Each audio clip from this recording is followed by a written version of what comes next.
Ang PCSO Lottery Draw ay live na napapanood sa Free TV at sa mga live streaming channels.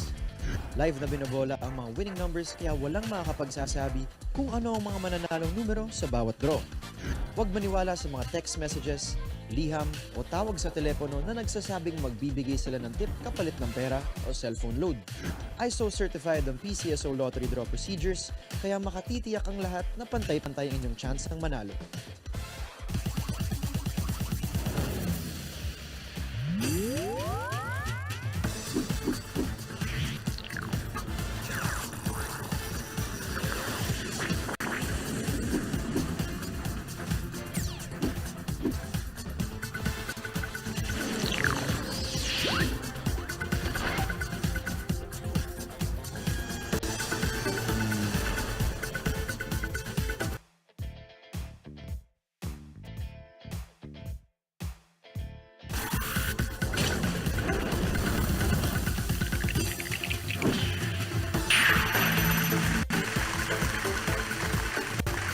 Welcome to another exciting game time brought to you by the 9 p.m. edition of the PCSO Lottery Draw.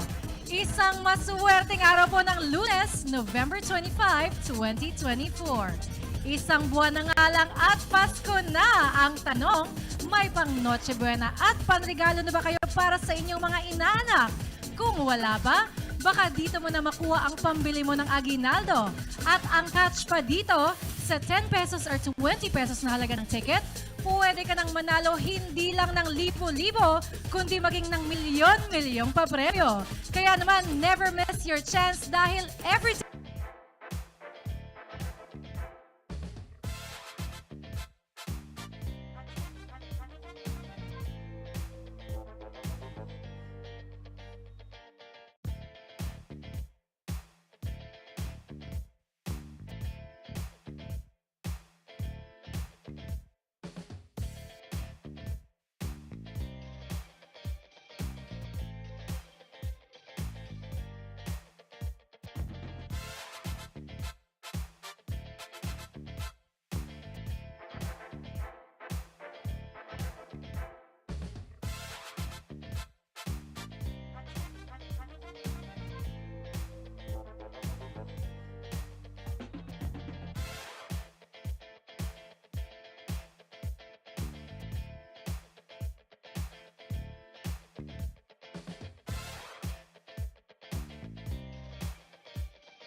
panalo. Alamin na natin ang masuswerteng numero. Tara na, let's play Lotto!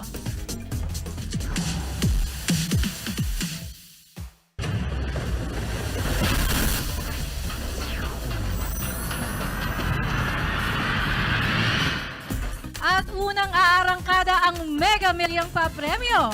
At dahil wala tayong jackpot winner noong Biyernes, tonight's Mega Lotto jackpot prize is 22,522,132 pesos, net of the agent's prize commission.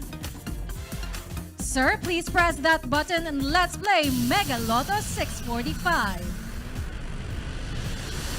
Mega Lotto players, kayo ang unang may tsansang manalo. 45 draw balls numbered 1 to 45 ang hinahalo sa loob ng draw machine. 6 lucky balls ang hintayin nating piliin for the official Mega Million combination this Monday evening. And our first number is 23. Ingatan po ang mga Lotto tickets. Huwag babasain or paplansyahin ang mga yan. Tandaan, kailangang readable ng validating machine ang detalye ng winning ticket sa pag-claim ng inyong premyo. And the second number is 42. Dito sa Mega Lotto, panalo kayo ng 30 pesos sakaling mag-match ang 3 numbers ninyo sa winning combination. And to win, your numbers can come in any order. The third number is 4. 1,000 pesos naman ang papremyo kapag nakuha ang 4 Mega Lotto winning numbers, pangdagdag na sa weekly allowance ng mga chikiting. And our fourth number is 31. At kung 5 winning numbers ang nasa ticket ninyo, 32,000 pesos ang instant panalo. Mega Lotto is every Monday, Wednesday, and Friday. Our fifth number is 13. One more lucky number to complete our Mega Million combination. Sana kayo na nga ang susunod na maging Mega Milyonaryo. And the sixth and final number is 14. Muli po ang ating Mega Lotto winning numbers ngayong gabi.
Grand Lotto players, wala ring nanalo ng jackpot sa ating Grand Lotto draw noong Sabado. So tonight's jackpot prize is 29,700,000 pesos, net of the agent's prize commission. Once again, sir, please press that button and let's play Grand Lotto 655. Grand Lotto fans, tutok na sa inyong mga tickets. This time, 55 drawables numbered 1 to 55 ang nasa loob ng ating draw machine. And we will be waiting for 6 winning numbers. And the first number is 19.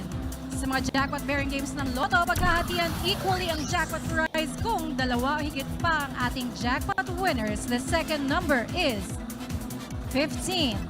Dito sa Grand Lotto, 60 pesos ang instant panalo kung mag-match ang 3 numbers ninyo sa ating winning combination.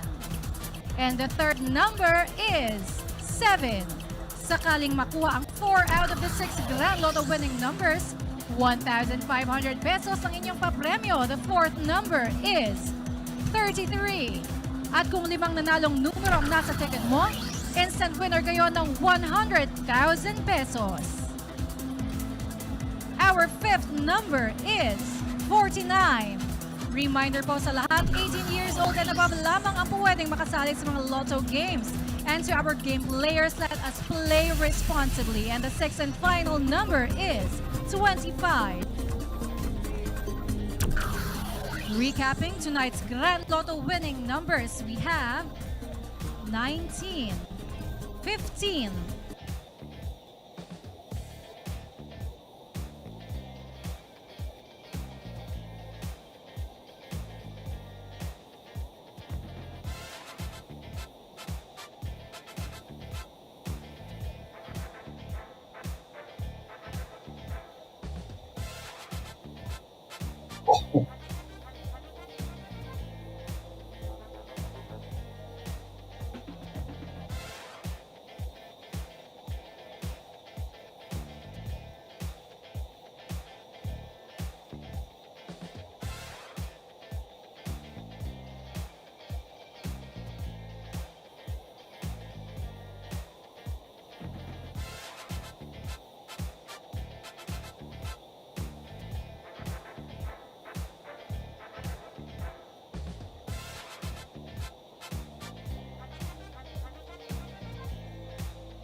digit game players, i-flex na ang lucky 4 numbers ninyo.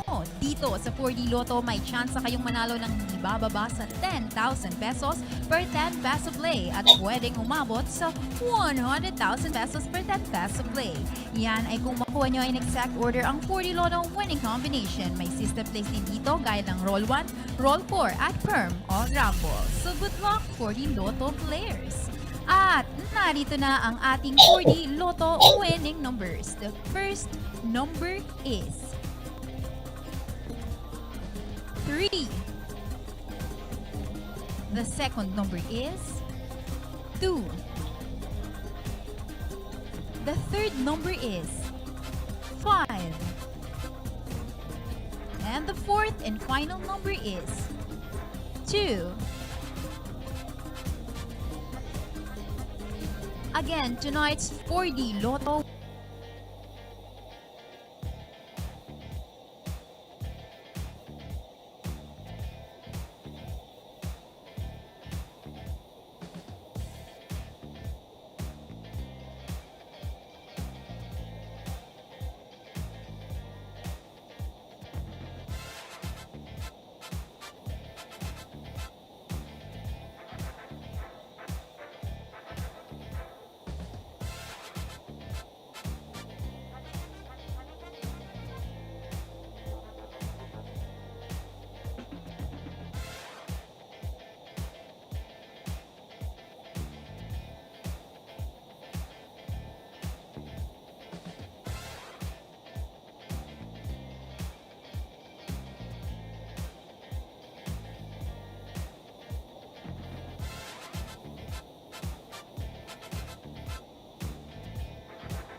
love me like she do to me. Who she do to me? Yes, she does.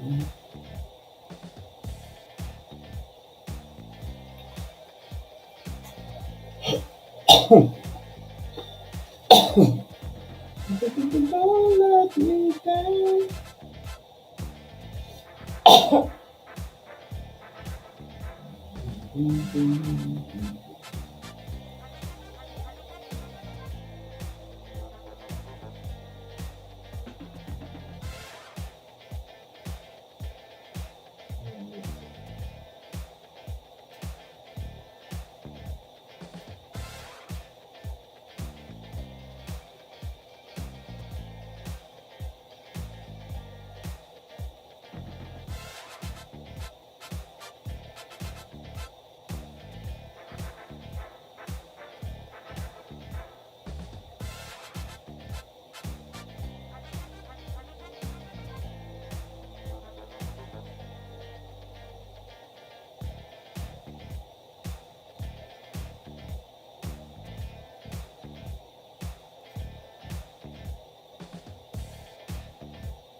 Somebody love me like she do me. If she do me, if she do me.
Oo nga.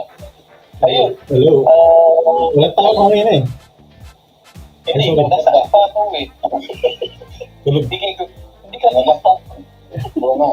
Tumuloy na ako. Oo nga. Ayan. Tumuloy na ako, sabi ko, maaga pa yata. Ito mga pre. Ay, Hello, good magandang evening. umaga. Magandang umaga. Evening. Sorry. Late pala yun. Karela na naman sa upat. Kaya hindi pwede. Push up. Lang. Push up. Try mo na ako. Oo nga. Kahit ako. Tapos lang kay Steven. Nalipin ako ng ang tagal din namin ni Steven. Pero yun lang. Pero ano ngayon is ano ba? Yung magiging ang more alignment lang sa backup. Focus lang tayo sa backup. Na which is si Ellie kasi ang mag-execute nun. Alam niyo, naisip ko, ito pala. May isang option yung backup. Tapos naisip ko kasi di ba i-backup natin yung mga pharma resources. Tapos standby siya for a couple of months, di ba? February, end of support na tayo sa pharma. So naisip ko kung cost, kasi ano lang pinag-uusapan cost versus ease of parang operational task eh. So bakit hindi, ito yung isang option, bakit hindi as is natin yung infra, shutdown natin lahat ng tumatakbo. Tapos delete siya by Feb. Costing niya is almost the same, mababa lang ng konti versus idadump natin lahat sa storage, yung app service, yung storage, yung database. Cheaper yung cost niya, pero yung operational, yung support, just in case kailangan nating mag-revert pa, doon naman tayo dadalhin kasi yung time spent na config and restoration. Kaso, Ngayon lang yung dalawa. yung restore? Yeah. Rollback, meron ba tayo sa financial ministry? May existing pa tayo naman. Rollback. May existing tayo. May existing tayo yung backup sila.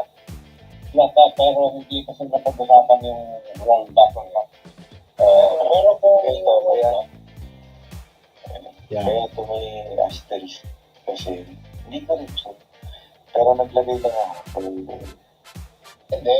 Ang ano naman natin dyan, di ba? Ang napag-usapan naman natin dyan we will keep the environment running for so many days lang just in case it happens. But not as rollback the sense na nagka-problema sila, hindi pala sila ready.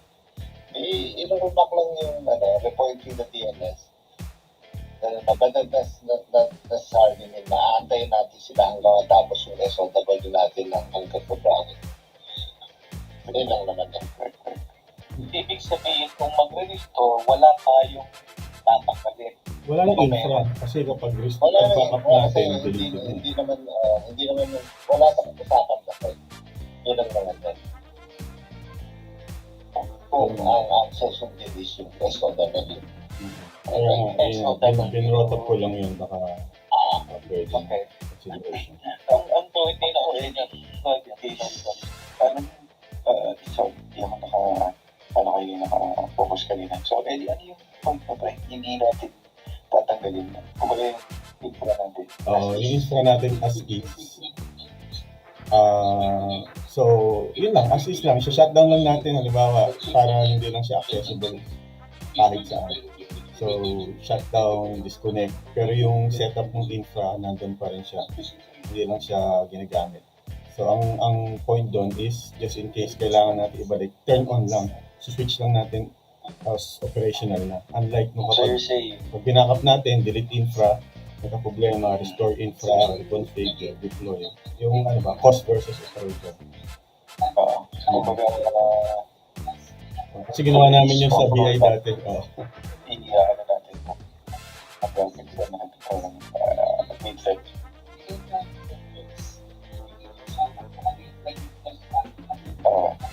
Parang ganun. Naka-standby lang yung old Standby lang. Pero, meron ba tayong concerns about it? Hindi naman siya kaya shutdown natin, meron pa rin conflict yun. yung app service mayroon kasi yung app service plan yung binabayaran. Although, Yung database, kaya ang ano lang naman natin dyan hanggat nandyan yan, hindi mo lang pwedeng itip yun na walang cost. Siyempre, ginagamit mo pa rin nun, in a way. habang visible siya, may bayad siya. Oo, pero principal, ginagamit mo siya. Kaya nga tinatawag, pag hindi ginagamit ko, nag-accumulate ang cost ko. Delete mo. So, 1 to 2 months versus storage backup. Oo, so bababa sa bababa. Pero, ayun, ang objective is, pumasal, get rid of the cost. Kasi hindi na tayo binabayaran magiging decision maker dito kasi ang cost ng pinag-usapan. Kumbaga, kung nasa SOW na kaya natin i-support until end of Feb, hindi ko pwede naman ka. Kasi magkakaroon ng decrease. Significant decrease of cost. Ang babagsak at babagsak yan. Dahil sa babagsak. Pero kung ang ina-expect nila is yung mawawala na yan, after natin matapos yung binigay natin na pag-ulit na rollback na hanggang 2nd of December. Yun lang naman na manage ang expectation. Kasi SOW to, dependent to sa SOW. Dalawang to.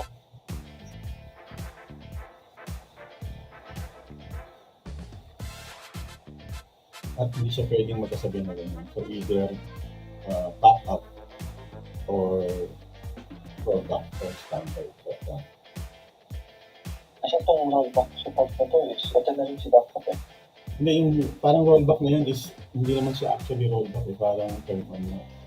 Yun yung kung hindi tayo magbabackup. Pero kung magbabackup tayo, nandyan pareho yan. So, nandyan yung backup retention, tapos nandyan din yung rollback support. Kasi mag-rollback ka talaga, mag-reconfigure ka talaga, mag-restore ka talaga.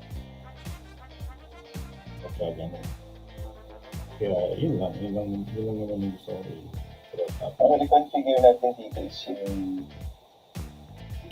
turning on lang ng mga resources na. Dahil hindi naman natin siya dinelete, pa-off lang siya. Yes, mas madali. Kasi sa akin na sinanggal na natin. Kasi hindi mo nagkaroon ng agari. Iba naman ibang masakit pa yan, siyempre. Tama naman yung sinasabi niya dahil kapag kailangan Kaya yan is, depende yan sa kung ano yung magiging ng stakeholder kung okay sa kanila. Mas madali. So, ang i-offer lang naman natin lahat is pala. Ang record natin is may rollback support tayo until end of the that is kung gusto nila. Kaya lang, kukunin natin doon yung cost. So, ibibigyan naman natin doon yung cost. Meron ka bang nakuha? Yung cost natin packaging? Wait lang. Cost of yung holding. Yung okay. Pero hindi pa naman tayo magkakaroon ng end of SOW doon. I will give that. So, pag cover siya, i-check natin kay Alkins. Smart pa rin nakaka-afford. Kung magkasama, palutang lang natin yung idea na yun. Pero siyempre, susuportahan natin ang video siya. Pero din, may naka-stakeholders na ganun yung backup strategy. Wala pa naman dito na. Okay, wala na. Wala ka ipapantay. Pero, pero kung gusto natin i-post, siyempre, babakapan natin ng figures at the same time. Bakit? Ganun lang. Siyempre, tatakin mo, bakit? Actually, ayaw lang support si... Kumbaga, itong rollback support na to, prevention support natin to, not just for farming, pero para din sa value agency. Kasi sila yung kailangan eh. Kumbaga, hindi mo ito pressure din sa new agency na, okay, 1 week lang kami. After that, wala na kami ng parang hindi na kami nasipin, especially holiday breaks, diba? Usually, after ng third week, tapos na wala na yan, magkikita na tayo ng second week ng January. Kasi hindi ganyan na pala yan. Usually, second week ng third week maximum event. Usually. Tapos wala na yung mga house limits lang. Pero kung medyo maluwag sa business side at officer sa campus. Kasi ang naman ko rin sa DevOps side na hindi-enable, di ba? Isa fallback house. Oo naman. Yun naman na scenario. Kasi mag-recontinue pa. Kasi manibago ko yung video. Oo, manibago ko sa tuloy. Pwede kung ganun, wala nang sense yung Wala na tayo pinag-usapan. Kumbaga, ang magiging backup natin is January. Yun na yan. Kasi kung mag-backup tayo, additional storage cost lang yun. Wala yan. Or gusto nyo, magiging backup is from the moment na nag-cut over tayo. Pwede, kasi wala ka rin namang din eh. Wala ka rin namang update eh. Hindi, magre-redundant kayo dyan kung magba-backup na tapos naka-standby kayo yung infra. Kasi yun lang yung content. Wala ka na redundancy nun. Kasi... Hindi, akala ko babackupan nyo pa yung mga... Wala na backup. Wala na. So, i-off lang natin. Database lang ang pinag-uusapan natin na backup. Database lang yan. Which is, 40 gig lang din. Siguro yung nilagay natin. Oo. Kaya nga wala pang 10 piso. Ay, actually, dinasan ko pre. Dito sa decount plan natin, parang 100 gig yung sinet natin. Hindi, pero kalahat times 1.5. Times 2.5 pa lang.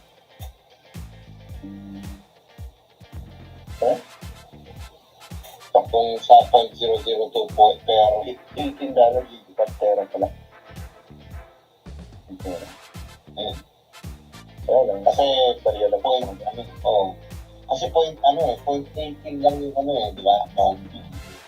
Blob yan, tulad niyan, blob. So parang 0.8 pala. Parang abalan na lang yung gagawin natin pag backup ng storage. Either i-retain na lang natin yung storage account or di ba? Pag nabaka pa natin, same subscription lang naman yung since naka-host. Database ba o storage? Kasi 1 terabyte storage account. Hindi, dapat papatayin na kasi papatayin na kasi yung database. Kasi nag-accumulate pa, may cost yun. Hindi, itong tinuro ni Bian na Matprod storage. Retain lang yan, di ba? Hindi, Matprod storage. Ano talaga to? Pero Mat, yan yung i-information lang natin. Para mag-collect ng data. Kala ko farm. May farm pa rin ito, pre. Share sila? Oo nga. Hindi papatayin yan, di ba? Hindi. Galing siya. Ito yung 747. Diba?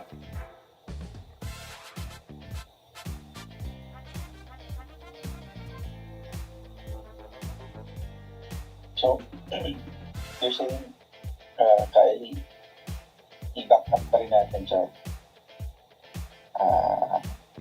Sila ito, back-up exercises.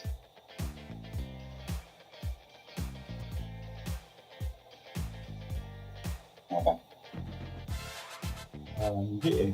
Ang sa akin, retain siya. Retain na yung pharma apps para hindi na tayo mag-backup. Kasi ang backup na pinag-uusapan na dito is database. Yun yung database. Kasi yung pharma database, di ba? Ano ba yung nandito? Database lang yung pinag-uusapan na backup yan. Yung pharma prod site for backup, kung nasa pharma backup exercises 4.1 section. Nasa Basa. 4.1.4. Ewan ko lumani natin sa akin. Yan yung sinilip ko. So, ito yung sinabi ko na hindi na natin kailangan backupan. I-standby na lang natin para less restoration, less operational cost. Tapos delete na lang. Ano yung sinasabi ni Jim? SQL database. Oh, yeah. Pero CD for rollback yun. Ito, rollback purposes. Ito. Pwede naman yan. Kung talagang ganun ang intention natin, pwede natin pagpapatayin lang yan. Pwede naman. Stop lang. Okay. So, Huwag lang gamitin. Stop lang. Meron tayong provision cascade for backups. Tapos meron tayong for site rollback. So, ito for database.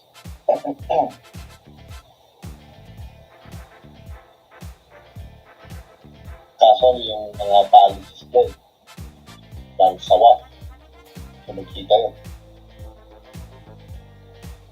Application gateway, kumikita yun. Kahit papatay natin ito. Oo, hindi naman papatay yun. Hindi papatay siya. Ang disabled, yung disabled na natin, pinatay ko siya ng disabled na lang yung naka-disable na lang lahat siya. Pwede. Pwede kung gano'n, i-update ko na lang yung document tapos i-ano natin ito.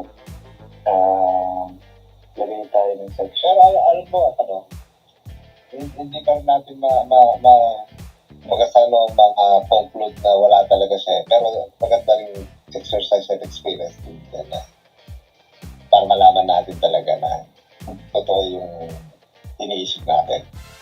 Basta lang kasi wala tayong experience dyan eh. Traffic and rules lang naman yung tsaka yung compute na use and use na on-standby. So malaman natin, yun natin. Dumalisin natin expectation, pero babantayan natin yun. At least malaman natin. Remember na nag-run pa rin yung costume natin. Kunyari after a week, no? Makikita na natin si tatanggalin na natin si Boston. Oo. Madali na lang naman yun. Tayo na naman ngayon. I-restart pa sa kanil. Pero, tama rin yung yung idea na gano'n. Meron tayong matututunan doon. Marami tayong matututunan doon sa gagawin natin doon. Kasi, hindi pa naman natin sinusubukan yun. At least dito, mas ang assumption is almost, meron at meron yan, pero very minimal ang expectation. Ngayon, kung talagang hahanapin natin para makita natin na, ito pala malaki, kahit nagtaba tayo yung mas. Oo, learning process yun. Gusto pa rin yun.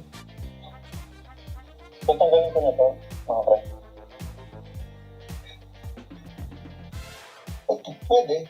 Pwede kung yun ang natin, kung yun ang path natin.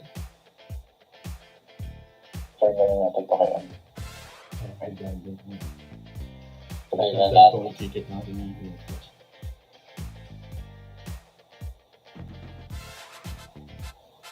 Okay, confirm. Okay. Pagkaroon tayo ng checklist na itong resource na to, stop. Resource na to, stop. Resource na to, stop. So, kung magkakaroon tayo ng inventory na lahat ng mga resources na yan na nando sa old farm stock. Naka-stop talaga. Pamibigyan mo ba ako ng list, Frank? Para update natin itong document. Or bigay ko na lang sa itong document para update. Alin? Ito. Yung mga list of resources to stop. Pwede. Nice. Yung suggestion, yung mga app service, yan, definitely ma-stop yan. So, yung connection niya between databases, stop din. So, yung compute cost ng databases, stop yun. And much better, Restoration. Restoration ba? Ay, ano ba yan? Hindi ba kumukonek yan dito sa pharma prod site for TV? Yes. Pero anything na nagpo-consume ng storage. Storage. Okay lang storage, cheap naman sa storage nila. So yun, tapos yung database, kung concerned tayo sa compute cost niya, pwede natin siyang i-serverless kasi hindi naman siya magagastos sa compute. So yun, idle na. Ay, elastic nga pala to, no? Elastic yan. Naka-pull yun. Pull nga pala. Marami na scan. So, kung ano. So medyo na-miss ko yung sa time natin. Kasi may 10 kami na CTT dito ng EM, Eric, Chain, and siguro na lang. Kasi okay lang mga after kung kaya pa bukas. Wala akong invite pala nung sinasabi ni Nathan. Sabi ni Ching, ikaw siya magbibigay. Okay. Sige na, isiset lang. Madali lang naman yan. Pare, yun lang. Yan lang naman yun. Pasensya na, pasensya na yan. Dali. Kahit, kasi may 10 p.m. kami with CTT, yung mali site na project. May scrum ng 10 p.m. Sige, pwede ko nang i-end naman yung Oo, sige. Ang lang naman is, siguro dagdag lang na 4 point something doon na kung mga services na stop. Kasi nakalagay doon yung removal, di ba? Kung ba kayo? Kailangan natin magkaroon ng section ng seats. Another list. Backup. Plan. Saan ba yun? Saan natin yan? Kung walang backup at walang deletion. Kasi ito yan. Update na rin natin. Dalawang pack tayo. Deletion, tsaka dito retention for rollback flashes. Pwede naman natin sabihin na end of January para tayong rollback para may leeway pa rin tayo ng January to mid-Feb. Na lang natin ganito na lang. Kaya anyway, para meron na rin tayong parang protection sa holiday break. Pero muna natin yan. Wala tayong tatanggalin. Kaya malati silang tatakbo. Just in case na tawagin tayo, hindi tayo makakaroon. So, 2 weeks lang yun. 2 weeks lang yun. Ganun na lang. Okay. Pagtsaga na natin yan. Para kung sakali, hindi tayo mangangarap pare-pareho kung sakali problema sila. Pasensya na ulit ha. Okay. Thank you. I-drop ko na lang dito mga pre, yung updated na document. Tapos, ikaw na lang pare-check na. Ang i-update mo would be the list of Mga resources. Tapos services. Tapos i-double-check namin yan bukas, early, para ma-verify lang. Oh, sige mga pala, yan. Thank you. Thanks guys. Thank you. Ching pa na si Ellie. Ano?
Hey guys, good morning, good afternoon, good evening. We're just waiting for Annie for a minute. Hey Steve. Good morning, good afternoon, good evening. Steve, FYI, I think Annie just mentioned to me that you guys only need to attend the Monday. You can skip the first. I couldn't split that anymore because it's a recurring, so just ignore the birthday. Thank you. Then perfect. Waiting for Annie. Here, bro.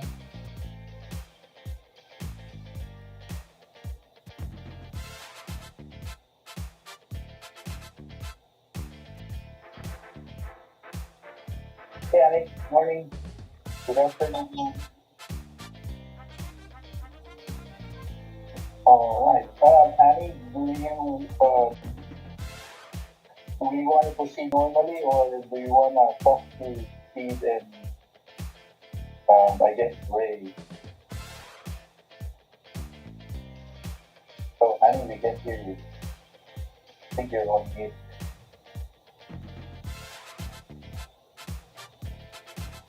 Annie, you're still on mute. Hey, Annie, you're on mute. Can't hear you.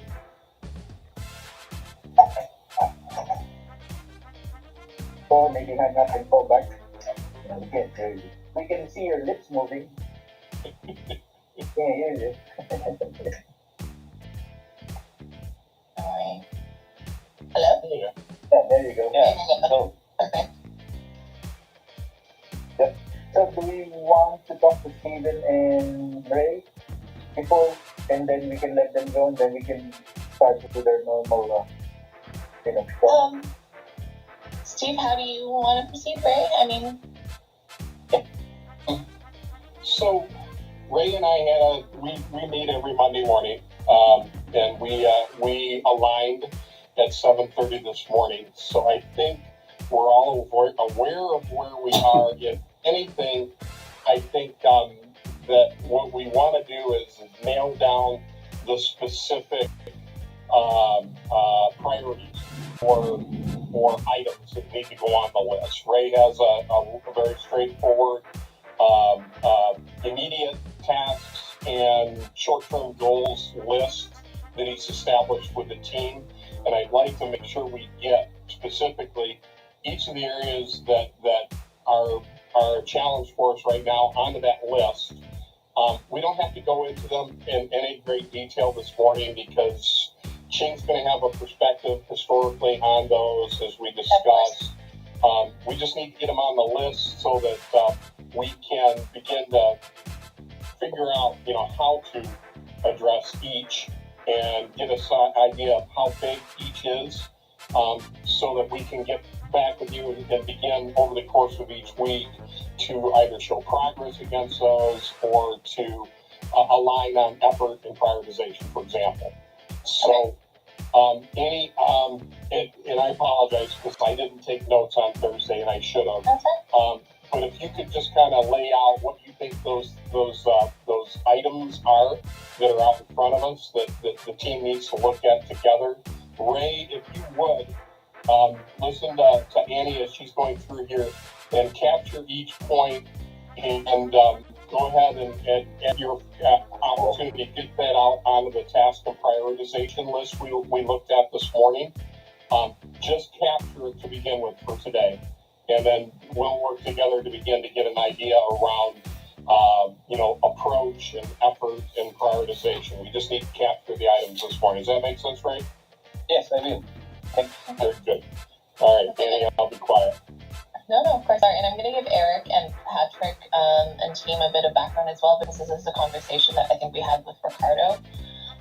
When we were talking about sort of a separate project, Ricardo and I discovered that our monthly hosting costs for Redshift went up quite a bit this month because of a decision that we had made to ask Ching to increase the number of Redshift clusters that we had up during those training days. But then, of course, basically the whole idea is that we wanted to optimize basically how our app gets deployed, but then also scales up. One of the things we realized in that EMEA training was that when we have massive amounts of users coming in, while we did a lot of QA testing, we hadn't tested the extreme case of the happy clicking, as I like to call it now. And so we decided to increase the Redshift number of clusters. And then what hadn't happened is we hadn't decided to sort of figure out how to decrease those. So I think in there are sort of, to that piece, we wanted to optimize the DevOps and the deployment, the cluster deployment structure, which is why Steve and Ray and team are here. So in the very, very short term, Ching, there is a ticket that is adding IP addresses for, I think, 7 or 8 offices, which hopefully can be done this week, just because those ones need to be opened up to APAC at the moment. So that's kind of needs to be done ASAP. The other thing, because of that, is that similar to the situation we had with EMEA, what APAC has decided to do is that they're each going to have basically intensive testing of CTT. meaning that they're going to have their entire strategy teams come in for a few days and basically bombard the app with whatever they do. So there is, in the short term, going to be a case where they will need to sort of scale up and then also scale back down afterwards, because I think an important point being that they're going to do this side of Christmas, but then we're going to have Christmas. So we would like to not have to pay for Redshift, all of the cloud compute during basically downtime. So the kind of short-term thing is that the sheer number of users of the app are increasing as we roll out from EMEA to APAC. And so finding and optimizing, there's already a ticket that Eric has made to optimize the tool to deal with this sort of scale up and scale down. Importantly, the ability to scale down when usage isn't there, because what we noticed was that, again, the clusters were at about 5% usage over the last 2 weeks, but still up. So we wanna find a way to sort of optimize costs. And then I think in the long term, Steve, because again, what we discussed last week is that we were not anticipating as much, I guess, interest in this tool as there currently is. And so I think we're not anticipating the sheer number of potential users and rollout that it's experiencing. So as we then roll out to North America and South America in Q1, just maybe having another look at the overall architecture and if it's the right sort of DevOps setup. And I might be using the wrong words, probably am, but making sure it's the right setup for what we have, and the new expanded use case is essentially the longer term goal.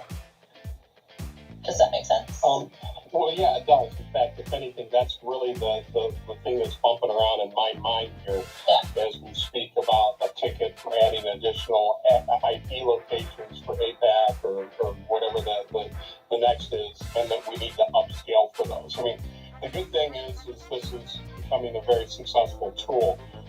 The bad thing is that this has become a very successful tool, and as such, we need to plan accordingly. So my first question for the team at large is as we, can somebody please add me to the project collection for that CTT ticket so I can see that CTT 102 out there? That would be great as I see the requests that are coming in. But for the team at large, are we confident right now that as we add the additional offices here, that for this period during December, when they have the excitement about coming on and exercising the tool, are we confident that the tool is going to be performant and it is going to work the way those offices need to, at the scale that it's at right now, for example? So I believe we scaled back down from the 4 to the 2. I think when the QA team went around, so correct me if I'm wrong, at 4 clusters, it performed much better. So I would say no, because I think we've scaled back down. But I think it's that whole figuring out when we scale up and when we scale down, so we're not just burning money. That's the issue. Okay, to answer those questions, when Eric called my attention on this, and I went back and inspected the cluster configuration. So I was surprised. It was set to 5, I think 5 or 4. So it was like, I set it to 1, and I set the auto-scaling to upscale, or scale out to maximum of, I think, 5 instances. However, the desired configuration setting was set to 5, so that setting alone would actually not scale down, because that's the baseline setting. So I had to change the configuration, scale back to 1, then set the configuration to scale up to a maximum of I think 3 instances for now. Now for the For the Jim, I'm sorry, real Yeah, quick, just, I want to make sure I'm very clear in my understanding of what we're scaling and what we're not. Are those, is that Redshift or is that EC2 instances that you're auto scaling right now? sorry. Yeah, I was talking about the ECS cluster. That's a cluster, the ECS cluster. Okay, so Annie had mentioned that what needed to be upscaled to support the previous EMEA training